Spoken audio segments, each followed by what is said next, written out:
Hello दोस्तों, नमस्कार। स्वागत है आप सभी का हमारे यूट्यूब चैनल में। इस वीडियो में हम बात करने वाले हैं आज यानी कि 25 अक्टूबर 2025 की शिक्षा विभाग से संबंधित महत्वपूर्ण अपडेट्स के बारे में। इसमें हम टीईटी जो इन सर्विस टीचरों के लिए है, टीईटी का जो अनिवार्यता करी गई है उसके संबंध में क्या अपडेट है उसके संदर्भ में बात करने वाले हैं। साथ ही साथ टिहरी की एक अपडेट है कि जहां पर 202 स्कूलों में एकल शिक्षक के भरोसे है, उसके संबंध में बात करने वाले हैं। अगला जो है शिक्षा मंत्री का घेराव जो होने वाला है 11 के दिन, शिक्षा विभाग ने इस चीज़ के लिए आह्वान किया है, उसके बारे में बात करने वाले हैं। और साथ ही साथ अन्य भी बीएड ब्रिज कोर्स के संबंध में जो इम्पोर्टेंट अपडेट है उसके बारे में बात करने वाले हैं। और जो प्रशिक्षितों का धरना चल रहा है, डीएलएड प्रशिक्षितों का धरना, उसके संबंध में क्या अपडेट है उसके संदर्भ में बातचीत करने वाले हैं। ठीक है। और सीटेट की महत्वपूर्ण अपडेट है, सीटेट 2025 के फॉर्म आ चुके हैं, उसके संदर्भ में भी बात करने वाले हैं। चलिए शुरू करते हैं, ज़्यादा टाइम खराब नहीं करते हुए। पहली अपडेट है, देखिए आप देख सकते हैं कि टीईटी आंदोलन के लिए 9 राज्य आए एक साथ, बनाया TFI। ठीक है। दिल्ली के कॉन्स्टिट्यूशन क्लब में दिल्ली रैली की तिथि होगी तय। ठीक है।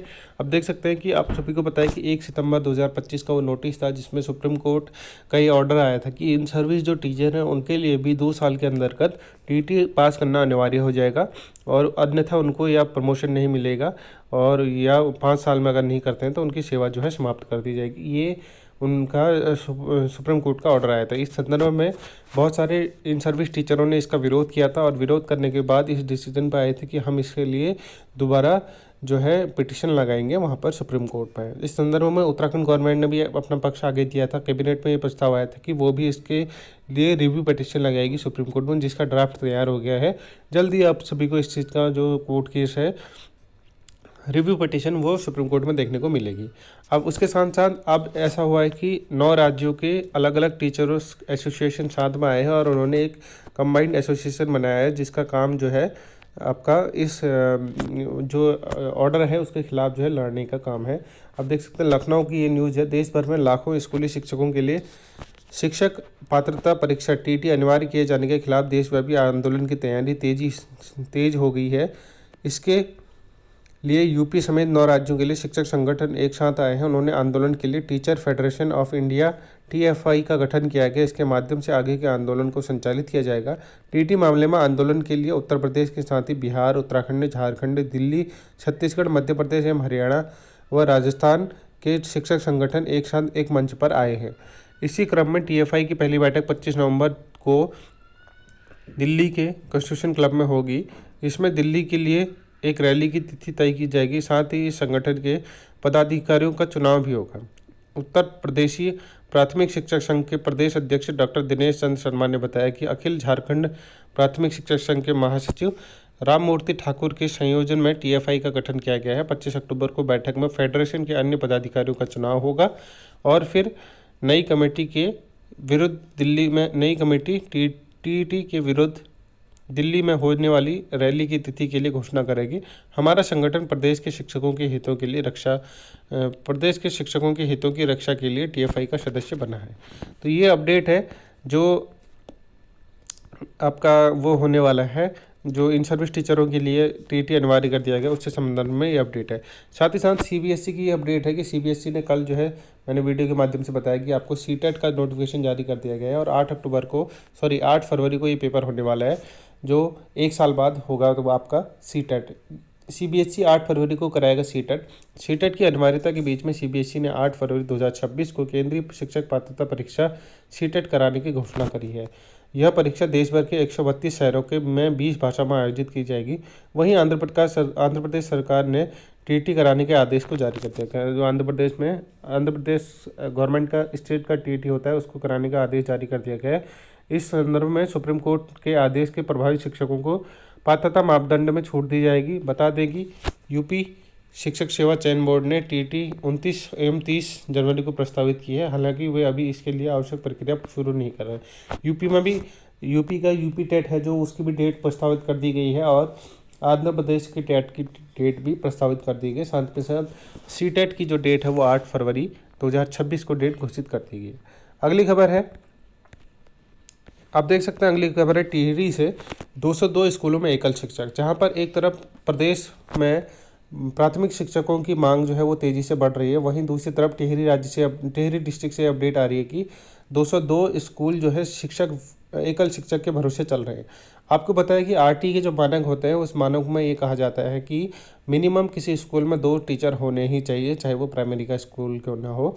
तो इसके अनुसार 202 सीटें तो टिहरी डिस्ट्रिक्ट में ही खाली दिख रही है। शिक्षकों के अभाव में छात्र छात्राओं का पठन पाठन हो रहा है बाधित। नई टिहरी से न्यूज है, टिहरी जिले में 9 ब्लॉकों में 202 प्राथमिक विद्यालय में एकल शिक्षक के भरोसे चल रहे हैं। शिक्षकों के अभाव में छात्र छात्राओं का पठन पाठन कार्य सुचारू ढंग से नहीं हो पा रहा है।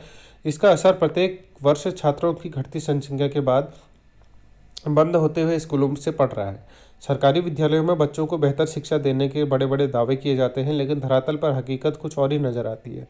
टिहरी जिले के 9 ब्लॉकों में 202 ऐसे प्राथमिक विद्यालय हैं जिनमें एकल शिक्षक के भरोसे पढ़ाई चल रही है। प्राथमिक शिक्षक संघ के अध्यक्ष चंद्रवीर सिंह नेगी का कहना है कि शिक्षा का अधिकार अधिनियम के तहत प्रत्येक विद्यालय में कम से कम 2 टीचरों की तैनाती जरूरी है, चाहे विद्यालय में छात्र संख्या कम ही क्यों ना हो। लेकिन विभाग की लचर नीति के कारण कई विद्यालय में मानकों के अनुसार लंबे समय से शिक्षकों की कमी बनी हुई है। बताया जा रहा है कि पढ़ाई लिखाई के अलावा शिक्षकों को कई अन्य कार्य करने पड़ते हैं। प्रत्येक दिन स्कूलों में विभिन्न कार्यों से संबंधित 32 रजिस्टर भरने पड़ते हैं, जिसमें एमडीएम, दैनिक पंजिका, कैश मेमो, ऑनलाइन सहित अन्य कई कार्य शामिल होते हैं।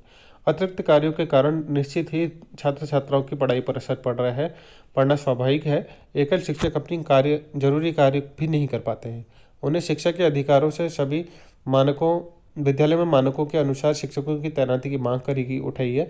एकल शिक्षक में भिलंगना ब्लॉक में सबसे ज़्यादा 45 से ऊपर तथा जौनपुर ब्लॉक में सबसे कम 11 विद्यालय शामिल हैं। आप देख सकते हैं ये है ब्लॉकों की लिस्ट। देवप्रयाग में 26, चंबा में 19, प्रतापनगर में 26, जौनपुर में 11, कीर्तिनगर में 19, नरेंद्रनगर में 18, थैलाधार में 21, भिलंगना में 45, जखणीदार ब्लॉक में 19 विद्यालय जो है एकल शिक्षक के भरोसे चल रहे हैं।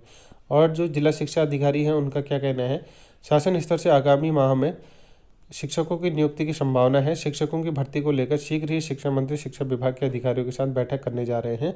बैठक में शिक्षकों की नियुक्ति को लेकर जो भी दिशा निर्देश तय होंगे उसी आधार पर शिक्षकों की नियुक्ति की जाएगी। नरेंद्र कुमार हल्दियानी, प्रभारी जिला शिक्षा अधिकारी, बेसिक टिहरी गढ़वाल। तो ये रहा टिहरी जिले की अपडेट। 202 शिक्षकों की पद जो है यहाँ पर एकल शिक्षक के भरोसे चल रहे हैं। अभी ऐसे भी होंगे जो शिक्षक विहीन चल रहे होंगे कुछ स्कूल, ठीक है। उसके बाद कई ऐसे स्कूल होंगे जो मानकों से कम टीचरों के आधार पर चल रहे होंगे। अगली अपडेट आ रही है जो शिक्षक संघ की अपडेट है। ये अपडेट है शिक्षक संघ 11 के दिन यानी कि 1 नवंबर 2025 को शिक्षा मंत्री के आवास का घेराव करने वाला है। आप सभी को बता दें कि पिछले महीने भी इन्होंने जो है मुख्यमंत्री आवास का घेराव किया था। उस दिन शाम को मुख्यमंत्री के साथ इनकी वार्ता हुई थी और वार्ता में ये डिसीजन निकला था कि 1 हफ्ते के अंदर इनकी सारी मांगों को पूरा कर दिया जाएगा। परंतु अब 1 महीना बीतने के बावजूद भी अभी तक इनकी मांगों को पूरा नहीं किया गया है। और इस संदर्भ में शिक्षा विभाग के शिक्षक संघ ने ये डिसाइड किया कि वो दोबारा मंत्री आवास का घेराव करेंगे और इस बार उनका घेराव जो है वो तगड़ा होगा और उनको चाहिए इस बार अपनी मांगों पर पूरा आश्वासन, पूरा काम। राजकीय शिक्षक संघ ने 1 नवंबर को शिक्षा मंत्री के आवास को घेरने का ऐलान किया गया। घेराव में माध्यमिक शिक्षकों के परिवार के सदस्य भी शामिल होंगे। परिवार के सदस्य, ठीक है, शिक्षकों के साथ उनके परिवार के सदस्य भी शामिल होंगे। संघ ने प्रधानाचार्य पदोन्नति समेत अन्य मांगों पर कोई हल न निकलने के लिए यह निर्णय लिया है। साथ ही यह घोषणा करेगी कि कोई भी माध्यमिक शिक्षक और उनका परिवार इगास नहीं बनाएगा। शुक्रवार को राजकीय शिक्षक संघ के पदाधिकारियों ने ऑनलाइन बैठक हुई, जिसके अंतर्गत इसमें प्रदेश कार्यकारिणी के साथ ही दोनों मंडल के और 13 जिलों के अध्यक्ष और मंत्री शामिल हुए। बैठक में अध्यक्ष राम सिंह चौहान ने कहा कि मुख्यमंत्री के आश्वासन के बाद भी शासन स्तर पर 2 वार्ता हुई, फिर भी कोई समाधान नहीं निकाला जा रहा है। ऐसे में उन्हें मजबूरन 1 नवंबर को 11 के दिन शिक्षा मंत्री के आवास का घेराव करना पड़ रहा है। बैठक का संचालन करते हुए प्रांतीय महामंत्री रमेश पैन्यूली ने कहा कि घेराव में 1 नवंबर को देहरादून में 40,000 माध्यमिक शिक्षक और उनका परिवार जुटेगा। बैठक में प्रांतीय उपाध्यक्ष राजकुमार चौधरी, कोषाध्यक्ष लक्ष्मण सिंह संजवाण, संयुक्त मंत्री जगदीश सिंह बिष्ट, गढ़वाल मंडल के अध्यक्ष जो है श्याम सिंह सरियाली, मंत्री हेमंत पैन्यूली, कुमाऊं मंडल अध्यक्ष जो है गोकुल सिंह मरतोलिया, मंत्री रविशंकर गुसाई, जिला अध्यक्ष चमोली प्रदीप भंडारी आदि जुड़े। तो यह है अपडेट शिक्षक संघ की, जिन्होंने आह्वान किया है कि 1 नवंबर को शिक्षा मंत्री के आवास का घेराव किया जाएगा, उनकी मांगों को पूर्ण न करते हुए। पिछले 2 वर्षों से ये मांगे लगातार मांगी जा रही हैं, लेकिन इस पर कोई भी कार्य नहीं किया जा रहा है। अगली अपडेट है जो आपकी, वह है बागेश्वर डिस्ट्रिक्ट से। इस बार मानसून कर गया है बेसिक शिक्षकों के 51 विद्यालयों को जख्मी कर गया मानसून। 1 करोड़ से अधिक का प्रस्ताव बनाकर शासन को भेजा गया है। बागेश्वर में बेसिक के 13 स्कूलों की सुरक्षा दीवारों का नुकसान हुआ है, जिसमें अन्य में किचन, शौचालय एवं छत पर फर्श जो है वो क्षतिग्रस्त हुए हैं। आपदा के दौरान क्षतिग्रस्त परिसंपत्तियों की मरम्मत के लिए 1 करोड़ से अधिक का प्रस्ताव बनाकर शासन को भेज दिया गया है। बजट मिलने पर मरम्मत का काम शुरू किया जाएगा। विनय कुमार, डीओ बेसिक बागेश्वर, इनकी तरफ से कहना है। बागेश्वर में 51 से अधिक जो है विद्यालय जो है आपदा की मार झेल रहे हैं, जिसमें समस्या ये है कि कोई भी विद्यालय अगर क्षतिग्रस्त होता है तो बच्चों पर और शिक्षक पर इसका नुकसान देखने को मिल सकता है। इसलिए इस सब चीज़ों का विभाग को और शासन को जल्दी निस्तारण करना चाहिए। अगली अपडेट है जो आपकी बीएड ब्रिज कोर्स को लेके है। बीएड ब्रिज कोर्स अलग, बीएड से ब्रिज कोर्स अलग। 8 साल से अभ्यर्थी को नहीं मिल रहा है रोजगार। बीते 8 साल से शिक्षक भर्ती में नहीं हो पा रहे शामिल बीएड ब्रिज कोर्स धारक। सरकार पर लगाए नियमों की अनदेखी करने का आरोप। आप देख सकते हैं बीएड पास करने के बीएड पास अभ्यर्थियों को डीएलएड अभ्यर्थी के बराबर मान्यता देने के लिए 6 महीने का ब्रिज कोर्स की मान्यता दी गई है, लेकिन अभ्यर्थियों ने उत्तराखंड सरकार पर नियमों की अनदेखी कर ब्रिज कोर्स को अलग करने का आरोप लगाया। इसके चलते बीते 8 साल से बीएड ब्रिज कोर्स धारक प्राथमिक शिक्षक भर्ती में शामिल नहीं हो पा रहे। दरअसल 2017-19 के बीच राष्ट्रीय मुक्त विश्वविद्यालय एनआईएस की ओर से यह 6 महीने का ऑनलाइन कोर्स कराया गया था, जिसे ब्रिज कोर्स कहा गया है। इसकी मदद से ऐसे बीएड धारक जिनको प्राथमिक शिक्षक भर्ती में बनने की योग्यता मिली थी, उधर राष्ट्रीय अध्यापक शिक्षा परिषद एनसीटी के दिशा निर्देश के अनुसार कक्षा 1 से 5 तक पढ़ाने के इच्छुक बीएड डिग्री धारकों के लिए ब्रिज कोर्स अनिवार्य किया गया था। बीएड ब्रिज कोर्स के संरक्षक जो है उमेश चंद्र पांडे ने बताया कि नियमों की अनदेखी कर उत्तराखंड सरकार की ओर से ब्रिज कोर्स को बीएड से अलग किया गया है। ऐसे में बीएड अभ्यर्थी साल 2017 से प्राथमिक शिक्षक भर्ती में शामिल नहीं हो पा रहे। इसके चलते बीएड अभ्यर्थियों ने सामने बेरोजगारी का संकट सामने हो गया है और हजारों उम्मीदवार वर्षों तक पात्रता के लिए संघर्ष कर रहे हैं। बताया कि इस संदर्भ में प्रधानमंत्री और शिक्षा मंत्रालय को पत्र भी लिखा है। इतना ही नहीं, इस संदर्भ में शिक्षा मंत्री का अधिकार कानून के तहत शिक्षा का अधिकार अधिनियम कानून के तहत जो है ब्रिज कोर्स को अवैध बताया गया है। इसके बावजूद भी सरकार ने इसे अलग किया गया है। तो कहने का मतलब ये है कि जो बीएड प्लस ब्रिज कोर्स वाले अभ्यर्थी हैं उनका ये आरोप लगाना है शिक्षा विभाग या फिर सरकार को कि आप हमें शामिल नहीं कर रहे हैं, जबकि एनसीटी जो है रूल्स ये कहते हैं कि हम बीएड प्लस ब्रिज कोर्स वाले जो है वो डीएलएड के इक्विवेलेंट है। तो ये अपडेट है बीएड ब्रिज कोर्स के लिए। अभी तक इनको शामिल नहीं किया गया, अब देखना ही होगा कि कब इनको शामिल किया जाएगा। आगे देखिए, अगली अपडेट है दून में प्रशिक्षकों का अनिश्चितकालीन धरना। आप देख सकते हैं डीएलएड अभ्यर्थी कितने हैं, 15-20 लोग जो है धरने में बैठे हुए हैं।